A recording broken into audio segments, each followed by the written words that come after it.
It was an ordinary Tuesday morning, the kind of day where nothing seemed out of place. The office smelled faintly of coffee, keyboards clicked rhythmically, and phones rang with their usual urgency. I had arrived early, like always.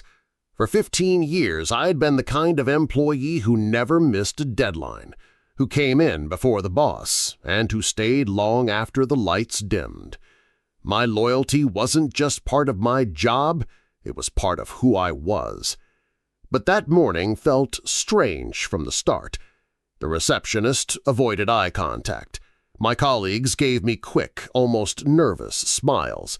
Something was off, though I couldn't quite put my finger on it. I had barely logged into my computer when the intercom buzzed. "Mr. Thompson, the boss would like to see you. Now." My stomach tightened. A sudden meeting with the boss was unusual, but I brushed the thought aside. Maybe he wanted to finally acknowledge the years I'd given this company. Maybe he was going to tell me about the promotion I had quietly hoped for. I straightened my tie, grabbed my notepad, and walked confidently down the corridor. When I opened his office door, the atmosphere was heavy. He sat there with his arms crossed, a folder on the desk in front of him. His expression was unreadable, but not welcoming. "Sit down," he said flatly. No small talk, no smile. I obeyed, trying to mask the unease building inside me.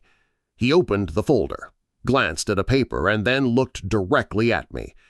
After a strategic review, he began in a rehearsed corporate tone. "We've decided to eliminate your position, effective immediately." For a moment, the world froze. The words didn't make sense. Eliminate my position? After 15 years? I blinked, searching his face for a sign if this was a joke or maybe a mistake. But his cold eyes gave me no comfort. "You can collect your things today. HR will handle your final paycheck. Security will escort you out." I could feel my throat tightening, but I refused to let him see me break. My heart was pounding so hard it echoed in my ears, but outwardly I remained still. "Is there a reason?" I asked carefully, though I already knew the answer. He sighed. "It's not personal. Cost-cutting measures. We can hire 2 younger employees for what we pay you. Nothing against you, it's just business." Those words, "just business," burned into me like acid. 15 years of sacrifice reduced to a line from a script. Nothing against me? It was everything against me. My loyalty had been discarded like trash, and my value had been weighed against a spreadsheet. I didn't argue. I didn't beg. I didn't give him the satisfaction of seeing my pain. Instead, I simply nodded, understood. He looked almost surprised at my composure. Maybe he had expected anger, shouting, or tears, but I gave him nothing. I stood up slowly, buttoned my jacket, and walked out without another word. As I stepped back into the hallway, I felt every eye on me. My coworkers pretended to type, but I could see them watching from the corners of their eyes. The whispers started immediately. What happened? Did he get fired? Why? I walked to my desk, my legs heavy but steady. I opened my drawer and began collecting my things. The family photo of my wife and kids, the coffee mug my daughter had painted for me, the plaque I had received 5 years ago for outstanding dedication. Each item felt heavier than it should have, as if they carried the weight of betrayal. HR showed up minutes later, their rehearsed sympathy dripping from every word. "We're so sorry. It's a company-wide decision. Nothing personal." The same meaningless phrases I just heard from the boss. They handed me an envelope with my severance details, which were far less generous than I deserved. Security arrived soon after, hovering uncomfortably as I placed my last belongings into a cardboard box. The humiliation was complete. When one of them said, "We'll need your badge, sir," I slipped the lanyard off my neck and placed it on the desk. For 15 years, that badge had been my key to this world, a symbol of belonging. Now it was just a piece of plastic tossed aside. As they walked me out of the building, I didn't say goodbye to anyone, not because I didn't want to, but because no one dared to meet my eyes. The same people I had helped countless times, covered for, encouraged, all of them kept their heads down. When the heavy glass doors closed behind me, the cool air hit my face. I stood on the sidewalk, holding a cardboard box filled with fragments of a career. Strangely, I didn't feel broken. I felt something else, something sharper. I looked back at the tall building towering above me, the place that had consumed half my life, and I whispered to myself, "This isn't the end. It's the beginning." Because while they thought they had discarded me, they had no idea what I carried with me. Secrets, evidence, a plan.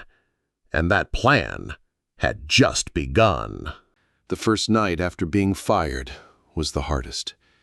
I sat at the kitchen table long after midnight, staring at the severance papers and replaying every moment of that humiliating meeting. My wife was asleep upstairs, unaware of what had happened. I hadn't told her yet. I couldn't, not until I processed the weight of it myself. 15 years. 15 years of my life gone in the time it took for my boss to recite a few corporate lines. Every memory of sacrifice rose in my mind, not as nostalgia, but as sharp reminders of how much I had given and how little it meant in the end. I remembered the nights I stayed in the office until 2 in the morning, crunching numbers while the janitors vacuumed the hallways. I remembered missing my daughter's first school play because of a client deadline. I remembered the time my wife begged me to take a family vacation and I said, "Next year, I promise. Work needs me right now." That next year never came. And for what?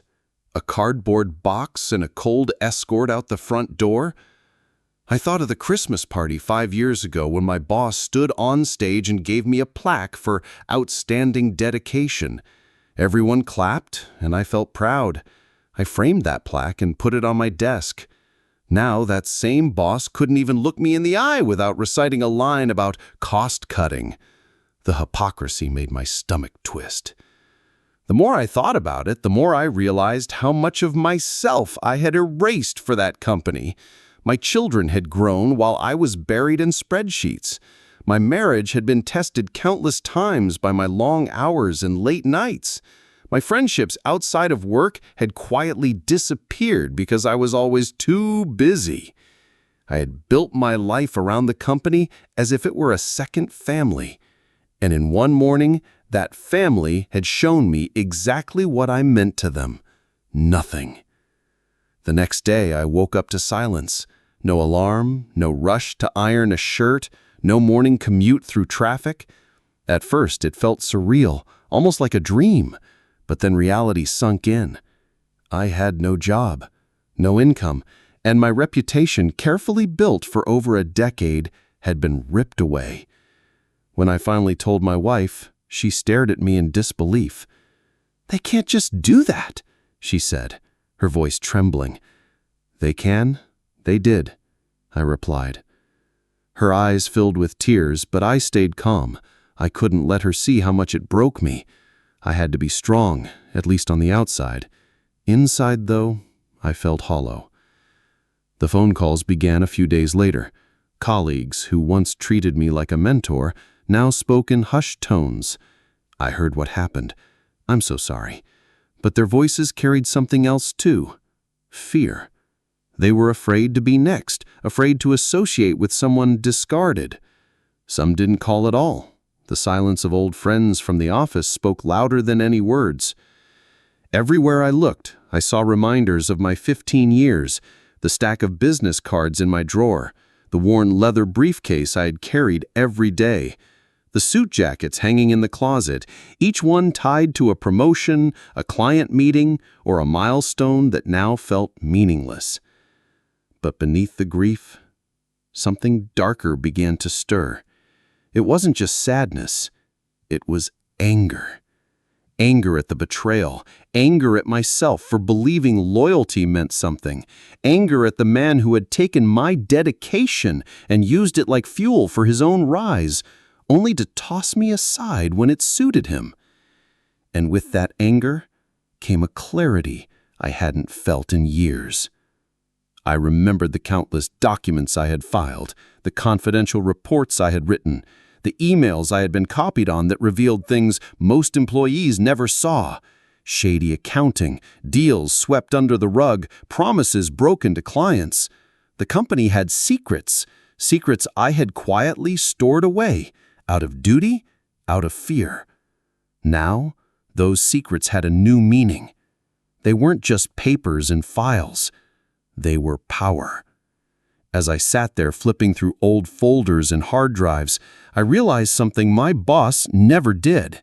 By erasing me, he had unlocked the very weapon that could destroy him. I whispered to myself, almost like a vow, "You erased 15 years of my life, now I'll erase everything you've built." The plan was still forming, fragile but growing. For the first time since that cold morning in his office, I felt alive again. Not because I had lost everything, but because I had found something far more dangerous. A reason. And soon the world would see what happens when loyalty turns into revenge. The box I carried out of the office that day wasn't just filled with a family photo and a coffee mug. Hidden between the papers and folders was something far more valuable. Proof. Proof that my boss wasn't the flawless leader he pretended to be. For years I had quietly collected things, sometimes out of instinct, sometimes because I didn't trust the way he did business. Back then, I thought of it as covering myself. Now, I realized it was the foundation of something much bigger. Late at night, while my wife and kids slept, I would sit in my study with the blinds closed and the lamp burning low. One by one, I opened the old flash drives and hard drives I had kept from past projects. I scrolled through emails with subject lines that screamed of cover-ups. Delay report submission until after audit. Client payment restructure. Keep internal. Every click felt like uncovering another layer of rot beneath the company's shiny surface. My boss had cut corners, lied to clients, manipulated numbers, all while standing at company meetings boasting about integrity and excellence. I found a recording, too. 2 years ago, during a late-night call, he had slipped and admitted to funneling money into a personal account. Back then, I didn't think much of it. I was too afraid to confront him. But now, that single audio file was enough to shatter his empire. The more I dug, the more I realized I wasn't holding just scraps of information. I was holding a loaded weapon. Documents, emails, recordings, they painted a picture of corruption so clear that no one could ignore it. But I had to be careful. If I revealed everything too soon, he'd find a way to bury it. If I waited too long, he might destroy the evidence himself. Timing was everything. I bought a small fireproof safe and locked everything inside. Every piece of evidence was cataloged, organized, and backed up twice. I wasn't going to let 15 years of loyalty end in silence. I was going to make sure the truth screamed louder than his lies. One evening, as I sat with a stack of papers spread across the desk, my wife walked in. "What are you doing?" she asked softly. eyes filled with worry. I looked at her, then at the evidence in front of me. I'm making sure what he did to me never happens to anyone else. She stayed quiet, but I could see the conflict in her face. She wanted me to move on, to let it go, to start fresh. But deep down, she knew I couldn't. This wasn't just about revenge. It was about justice. Still, a part of me couldn't deny the thrill that came with it. For years, I had bowed my head, obeyed orders, and swallowed my pride. Now, I was in control. For the first time, he was the one vulnerable, and he didn't even know it. The plan began to take shape. Step 1, secure the evidence. Step 2, consult a lawyer who wasn't afraid to take on powerful clients. Step 3, choose the right moment to strike, publicly, so there would be no chance of covering it up. I closed my eyes that night and whispered the words like a prayer. He thought he could erase me, but I'm the one holding the eraser. Little did my boss know, the walls around him were already beginning to crack, and soon, with one push, they would come crashing down. Weeks passed, but the wound of betrayal refused to heal.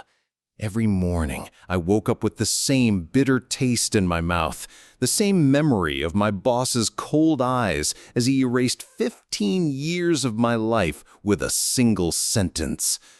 At first, I tried to distract myself, walking in the park, spending time with my kids, even looking at job listings, but nothing felt right. How could I start over when everything inside me screamed for justice? Every time I saw another company job post, every time I saw my old building in the distance, I thought, why should he get away with this? Why should he continue sitting in that office, pretending to be untouchable? The breaking point came one night as I sat alone in my study. I was staring at the evidence again. Emails, bank transfers, audio recordings, all lined up neatly like soldiers ready for battle. The rage inside me had simmered for weeks, but now it boiled over. I slammed my fist on the desk. Enough! This wasn't just about me anymore. It was about every late-night worker he'd exploited, every employee he'd discarded like trash, every client he'd lied to. If I stayed silent, I was no better than him. The next morning, I contacted a lawyer. Not just any lawyer, a ruthless one, known for going after corporate giants.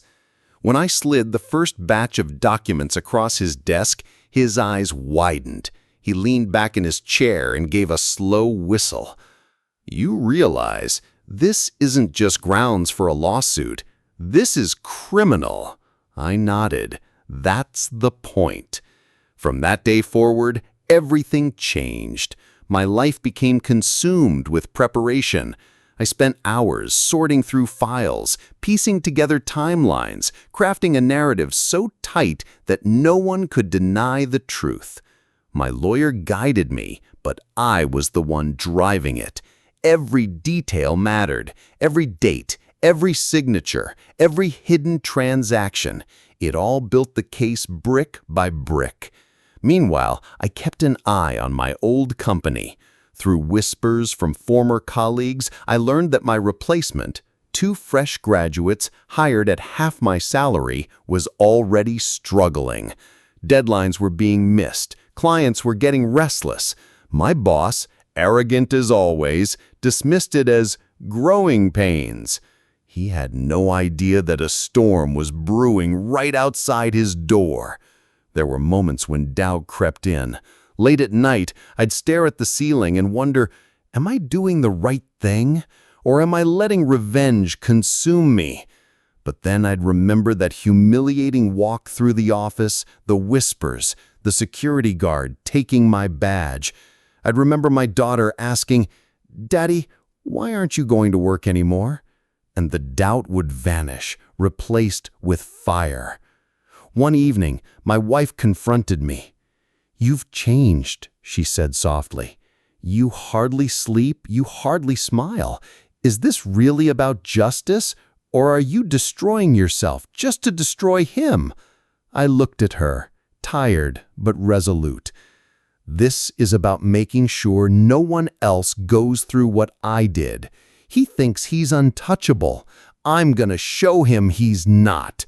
She didn't argue further, but her silence told me she feared what I was becoming. And maybe she was right. Maybe I was different now. But I didn't care. I couldn't stop. Not when I was this close. The real turning point came when my lawyer secured a date to present the evidence before the board of directors, not just behind closed doors, but in front of investors and senior staff. It was the perfect stage. My boss wouldn't be able to lie, not when every eye in that room was on him. I remember staring at the calendar, the date circled in red. That was the day everything would change. For him, for me, for the company. From that moment on, every breath I took was for that showdown. I sharpened my arguments, rehearsed the facts, even practiced the tone of my voice. This wasn't just going to be a presentation, it was going to be an execution. And as I stood one night by my study window, staring at the city lights, I whispered the words that had carried me this far. He thought I was finished. He has no idea what's coming. Because the breaking point had arrived, and there was no turning back. The day of the meeting arrived like the final act of a play I'd been rehearsing for weeks. I woke up before dawn, unable to sleep, my heart already pounding as if it knew the weight of what was coming. My suit was pressed, my tie perfectly knotted, and in my briefcase sat the files that would change everything. Documents, emails, recordings, all arranged in perfect order. As I stood in front of the mirror, I hardly recognized myself. The tired, broken man who had once walked out of that building with a cardboard box was gone. In his place stood someone sharper, colder, and unshakably determined. When I arrived at the office building, the same building that had once been my second home, memories came rushing back. The security guard glanced at me with hesitation, but let me through when he saw my name on the approved guest list. For the first time in months, I stepped into the elevator. But this time, I wasn't heading to my old floor.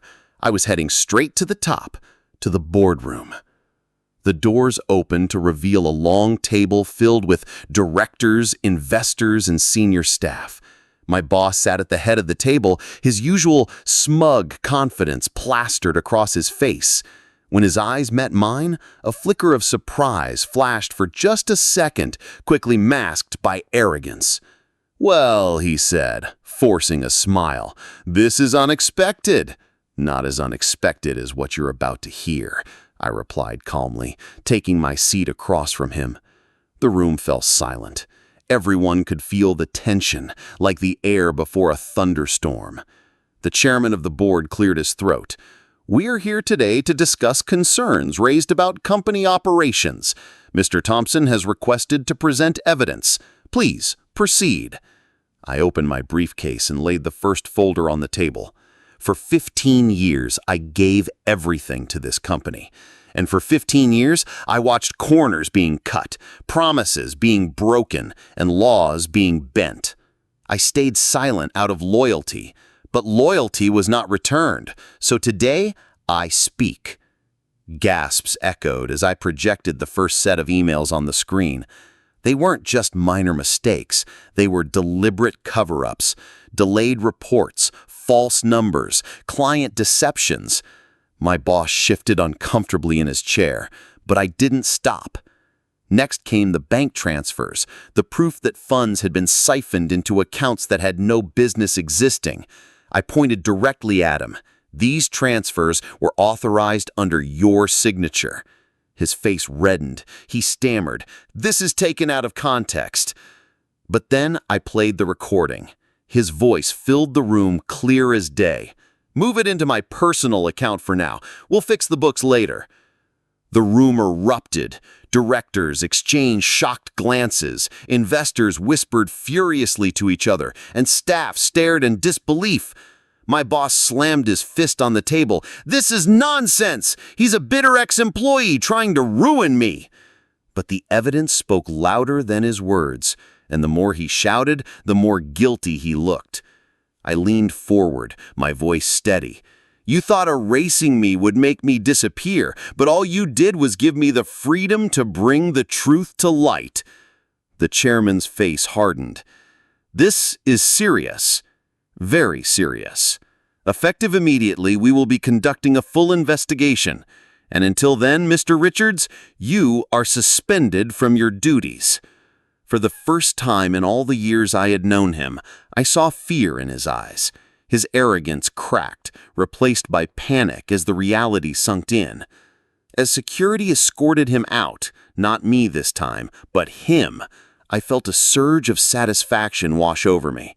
The same halls where I had been humiliated now bore witness to his downfall. The whispers this time weren't about me. They were about him. When the meeting ended, several board members shook my hand. "Thank you," one said. "You may have just saved this company." I walked out of that building with no cardboard box, no humiliation, only the knowledge that justice had begun. And as I stepped onto the street, I lifted my head to the sky and breathed deeply. The storm I had carried inside me for weeks had finally broken. But this wasn't the end. This was only the beginning of his collapse. The days after the boardroom showdown felt unreal. For the first time in months, I wasn't carrying the weight of silence. The truth was out, and it was spreading faster than wildfire.